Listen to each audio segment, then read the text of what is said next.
All right, let's talk about your kidneys. Specifically, the truly incredible and honestly kind of sneaky way they manage all the water in your body. It's a story that involves a mind-boggling amount of work and a surprisingly simple trick. So let's just dive right in. To really get a feel for what's happening inside you, like right this second, I want to start with a question. It really puts into perspective the massive job your kidneys are doing, day in and day out. Okay, so take a second and really think about it. All the fluid your kidneys filter out of your blood, getting it ready for processing. What's your best guess? A few liters? Maybe 10? I'll tell you right now, the actual number is going to blow your mind. 170 liters. Yeah, you heard that right. That is not a typo. Every single day, your kidneys filter that much fluid from your bloodstream. To put that in perspective, that's like 90 of those big 2-liter bottles of soda. It is an absolutely staggering amount of work. Okay, so that huge number probably has you thinking, wait a minute, if my kidneys are pulling 170 liters out of my blood, why am I not basically living in the bathroom?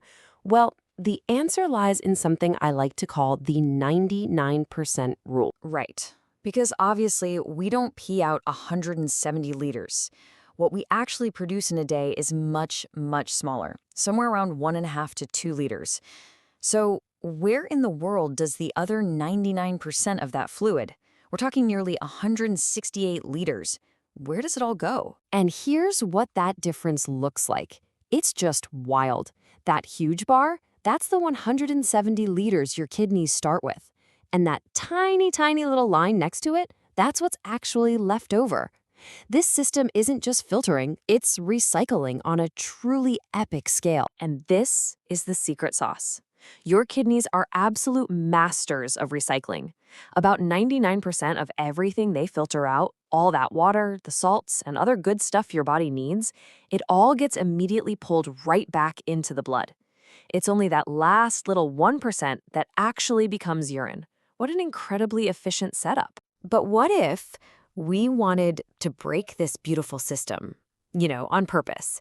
Sometimes, for really important medical reasons, doctors actually want your body to get rid of more water.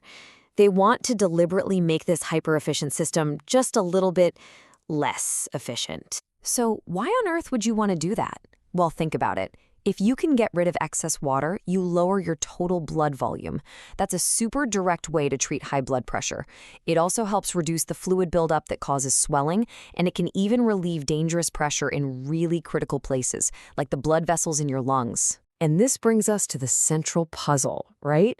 How does one tiny little pill, what we call a diuretic, manage to trick your body's perfectly designed, super efficient system into just letting go of more water than it's supposed to? The answer is so clever. Here's the crazy part. The secret is that these pills don't target the water at all. Nope.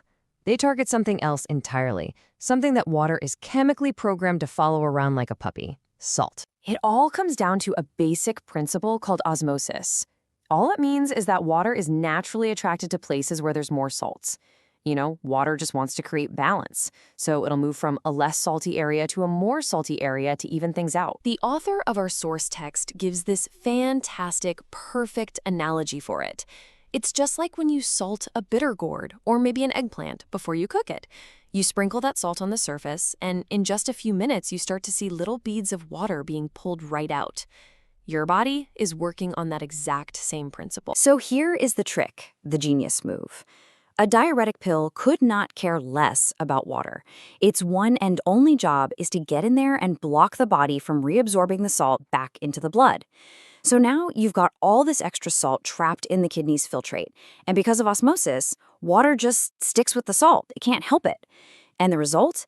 Both the extra salt and all the extra water that's now stuck to it get flushed right out of the body. It is such an elegant indirect strategy. So okay, we've got this clever biological hack. But what does it actually do? By messing with the salt, how much water are we really unlocking here? It's really as simple as flipping a switch. Normally, salt gets pulled back into the blood, water follows it, and you make less urine. But with a diuretic, the salt is blocked from going back. Water stays with the salt, and boom, you produce a whole lot more urine. And how much more are we talking? Get this. A standard dose of a common diuretic can take your daily urine output from the normal 2 liters all the way up to 4 liters. That's right, you can literally double your body's daily water output all by just cleverly manipulating its natural tendency to follow salt. The author of the text we've been exploring, Waris Ali, really captures this feeling perfectly, saying, "The body and its medicines inspire me to learn about myself." It's a great reminder, isn't it, that some of the most powerful ideas in medicine don't fight against our bodies, but instead work with them in these really clever, elegant ways. It makes you wonder, what other simple, powerful roles might be running the show inside us right now?